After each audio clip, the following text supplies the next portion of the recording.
Morning. Health insurance എടുത്തിട്ടും ആവശ്യമായ സമയങ്ങളിൽ നമുക്കത് ലഭിക്കുന്നില്ല എങ്കിൽ നമുക്ക് ഭയങ്കര വിഷമം തോന്നും. അതിൻ്റെ പ്രധാന കാരണക്കാർ നമ്മൾ തന്നെയാണ്. സാധാരണ പലരും ഇൻഷുറൻസ് എടുക്കുമ്പം നമുക്ക് ഇതിന് ഇൻഷുറൻസ് എടുക്കുന്നതിന് മുമ്പുണ്ടായ ഹോസ്പിറ്റൽ അഡ്മിഷൻ, എന്തെങ്കിലും സർജറികൾ, ഷുഗർ, പ്രഷർ, കൊളസ്ട്രോള് ഇവയൊന്നും പറയാതെ എടുക്കുന്ന പലരെയും നമ്മുടെ ശ്രദ്ധയിൽ വന്നിട്ടുണ്ട്. സാധാരണ ഇൻഷുറൻസ് എടുക്കുമ്പോൾ നമ്മളെ തന്നെയാണ് നമ്മൾ ഇൻഷുറൻസ് ചെയ്യുന്നുള്ളൊരു ബോധ്യം നമുക്കുണ്ടാവണം. നമുക്കുണ്ടായ ഷുഗർ, പ്രഷർ, കൊളസ്ട്രോള് അതുപോലുള്ള അസുഖങ്ങൾ, എന്തെങ്കിലും ഹോസ്പിറ്റൽ അഡ്മിഷൻ നമുക്ക് വന്നിട്ടുണ്ട് എങ്കിൽ കൃത്യമായി അത് മെൻഷൻ ചെയ്ത് ഇൻഷുറൻസ് എടുക്കുവാനായിട്ട് നമ്മൾ ശ്രദ്ധിക്കണം.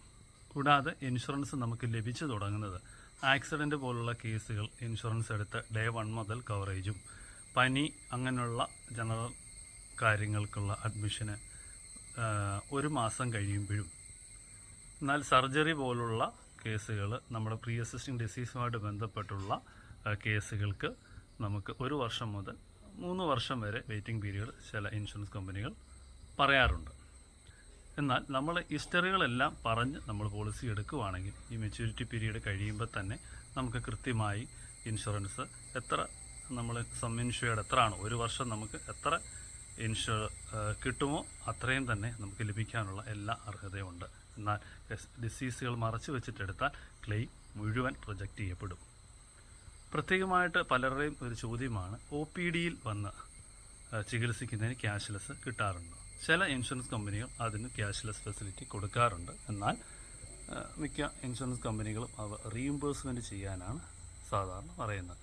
പലരും MRI, USG അങ്ങനെയുള്ള ഇൻവെസ്റ്റിഗേഷന് വേണ്ടി 1 ദിവസം വന്ന അഡ്മിഷനായിട്ട് ഇൻഷുറൻസ് ക്ലെയിം ചെയ്യാനായിട്ട് ശ്രമിക്കാറുണ്ട്. അങ്ങനെ ചെയ്യുന്നതുകൊണ്ട് സാധാരണ അവർ ക്ലെയിം സബ്മിറ്റ് ചെയ്യുമ്പോൾ തന്നെ ഇൻവെസ്റ്റിഗേഷൻ ആൻഡ് ഇവാലുവേഷൻ പർപ്പസ് എന്ന് പറഞ്ഞ് ക്ലെയിം ഡിനേ ചെയ്യുകയും അവർ റീഇംബേഴ്സ്മെൻറ്റ് ചെയ്യാൻ നമ്മളോട് ആവശ്യപ്പെടുകയും ചെയ്യും.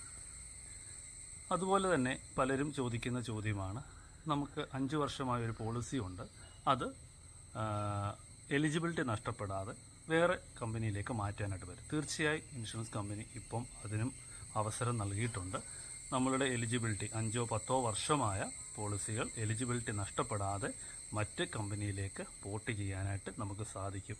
അതായത് നമുക്ക് റിന്യൂ ചെയ്യുന്നതിൻ്റെ ഒരു 2 മാസം മുമ്പ് ഏതിലേക്കാണോ മാറേണ്ടത് ആ ഏജൻറ്റുമായിട്ട് സമീപിച്ച് കഴിഞ്ഞാൽ അതിനുള്ള ക്രമീകരണം ആ ഏജൻറ്റ് ത്രൂ നമുക്ക് ചെയ്യാനായിട്ട് പറ്റുന്നതാണ്. പ്രത്യേകമായിട്ട് വീണ്ടും ഞാൻ ഓർമ്മിപ്പിക്കുന്നു, ഇൻഷുറൻസ് കിട്ടാത്ത കാരണം നമ്മൾ വരുത്തുന്ന ചെറിയ മിസ്റ്റേക്കുകൾ കൊണ്ടാണ്. നമ്മൾ